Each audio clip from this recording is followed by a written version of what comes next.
Simple guide for behavior, Matthew 7. Don't pick on people, jump on their failures, criticize their faults, unless, of course, you want the same treatment. That critical spirit has a way of boomeranging. It's easy to see a smudge on your neighbor's face and be oblivious to the ugly sneer on your own. Do you have the nerve to say, "Let me wash your face for you," when your own face is distorted by contempt? It's this whole traveling road show mentality all over again, playing a holier than thou part instead of just living your part. Wipe that ugly sneer off your own face, and you might just be fit to offer a washcloth to your neighbor. Don't be flip with the sacred. Banter and silliness give no honor to God. Don't reduce holy mysteries to slogans.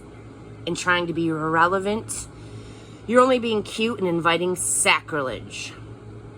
Don't bargain with God. Be direct. Ask for what you need. This is not a cat and mouse hide and seek game that we're in. If your child asks for bread, do you trick him with sawdust? If he asks for fish, do you scare him with a live snake on his plate? As bad as you are, you wouldn't think of such a thing. You're at least decent to your own children, so don't you think that the God who conceived you in love will be even better? Here's a simple rule of thumb guide for behavior. Ask yourself what you want people to do for you, then grab the initiative and do it for them. Add up God's law and the prophets, and this is what you get. Being and doing. Don't look for shortcuts to God. The market is flooded with surefire, easygoing formulas for a successful life that can be practiced in your spare time. Don't fall for that stuff, even though crowds of people do. The way to life, to God, is vigorous and requires total attention. Be wary of false preachers who smile a lot, dripping with practiced sincerity. Chances are that they are out to rip you off some way or another.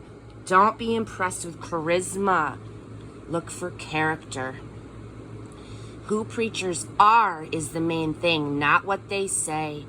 A genuine leader will never exploit your emotions or your pocketbook. These diseased trees with their bad apples are going to be chopped down and burned. Knowing the correct password, saying "Master, Master," for instance, is not going to get you anywhere with me. What is required is serious obedience, doing what my Father wills. I can see it now. At the final judgment, thousands strutting up to me and saying, "Master, we preached the message. We bashed the demons. Our God-sponsored projects had everyone talking." And do you know what I am going to say? You missed the boat. All that you did was use me to make yourselves important. You don't impress me one bit. You are out of here. These words that I speak to you are not incidental additions to your life. They're not homeowner improvements to your standard of living. They are foundational words. Words to build a life on. If you work these words into your life, you're like a smart carpenter who builds his house on solid rock.